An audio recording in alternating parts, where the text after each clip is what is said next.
Hi ನಮಸ್ಕಾರ. ಈ ಒಂದು ವಿಡಿಯೋನಲ್ಲಿ ಗುಲಾಬ್ ಜಾಮೂನ್ ಮಾಡುವ ವಿಧಾನವನ್ನು ನೋಡೋಣ.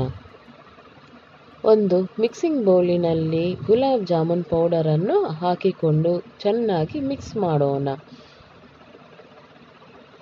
ಅದಾದ ನಂತರ ಕಾಯಿಸಿ ಇಟ್ಟಿರುವ ಹಾಲನ್ನು ಹಾಕಿ ಮಿಕ್ಸ್ ಮಾಡೋಣ. ಸ್ವಲ್ಪ ಸ್ವಲ್ಪ ಹಾಲನ್ನೇ ಹಸಿಟ್ಟಿಗೆ ಹಾಕಬೇಕು. ಹಸಿಟ್ಟನ್ನು ಹಾಲಿನಿಂದ ಮಿಕ್ಸ್ ಮಾಡಿಕೊಂಡರೆ ಗುಲಾಬ್ ಜಾಮೂನು ಸ್ಮೂತಾಗಿ ಬರುತ್ತದೆ. ಅದರಿಂದ ಸ್ವಲ್ಪ ಸ್ವಲ್ಪ ಹಾಲನ್ನು ಹಾಕಿ ಹಿಟ್ಟನ್ನು ಮೃದುವಾಗಿ ಸ್ಮೂತಾಗಿ ಮಿಕ್ಸ್ ಮಾಡಿಕೋಬೇಕು. ಇದನ್ನು 10 ನಿಮಿಷ ಹಾಗೆ ಪಕ್ಕಕ್ಕೆ ಇಡೋಣ. ಈಗ ನಾವು ಸಕ್ಕರೆ ಪಾಕವನ್ನು ರೆಡಿ ಮಾಡಿಕೊಳ್ಳೋಣ.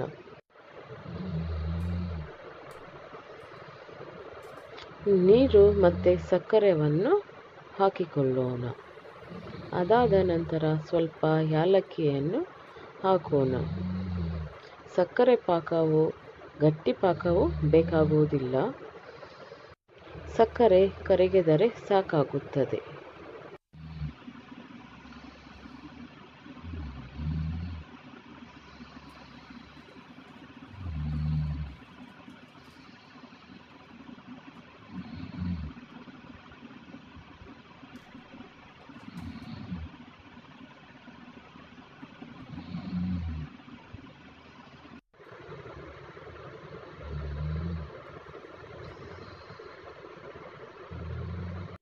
ಸಕ್ಕರೆ ಪಾಕವು ಸ್ವಲ್ಪ ಕುದಿ ಬಂದರೂ ಸಾಕಾಗುತ್ತದೆ. ಈಗ ಸಕ್ಕರೆ ಪಾಕವು ರೆಡಿಯಾಗಿದೆ. ಈಗ ಬಾಣಲಿನಲ್ಲಿ ಆಯಿಲನ್ನು ಹಾಕಿ ಸ್ವಲ್ಪ ಬಿಸಿ ಮಾಡಿಕೊಳ್ಳೋಣ. ಅದಾದ ನಂತರ ಈಗ ಈ ಹಸಿಟ್ಟಿನಿಂದ ಚಿಕ್ಕ ಚಿಕ್ಕ ಉಂಡೆಗಳನ್ನಾಗಿ ಮಾಡಿಕೊಳ್ಳೋಣ. ಕೈಗೆ ಸ್ವಲ್ಪ ತುಪ್ಪವನ್ನು ಸವರಿಕೊಂಡು ಉಂಡೆಗಳನ್ನು ಮಾಡಿಕೊಳ್ಳಬೇಕು.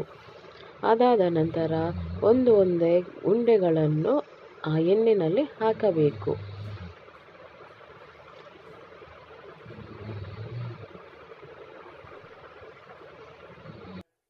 ಸ್ಟವ್ ಲೋ ಫ್ಲೇಮಿನಲ್ಲಿ ಇಟ್ಟುಕೊಳ್ಳಬೇಕು.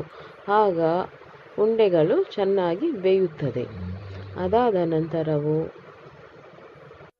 ಈಗ ಒಂದು ಪ್ಲೇಟಿನಲ್ಲಿ ಎಲ್ಲ ಉಂಡೆಗಳನ್ನು ಜೋಡಿಸಿಕೊಳ್ಳೋಣ. ಅದಾದ ನಂತರವು ಸಕ್ಕರೆ ಪಾಕದಲ್ಲಿ ಈ ಉಂಡೆಗಳನ್ನು ಹಾಕಿಕೊಳ್ಳೋಣ. ಅಷ್ಟೇ. ಈಗ ಸುಲಭವಾಗಿ ಗುಲಾಬ್ ಜಾಮೂನು ಮಾಡುವ ವಿಧಾನವನ್ನು ನೋಡಿದ್ದೇವೆ. ಈಗ ಗುಲಾಬ್ ಜಾಮೂನನ್ನು ಸರ್ವ್ ಮಾಡಿಕೊಳ್ಳೋಣ.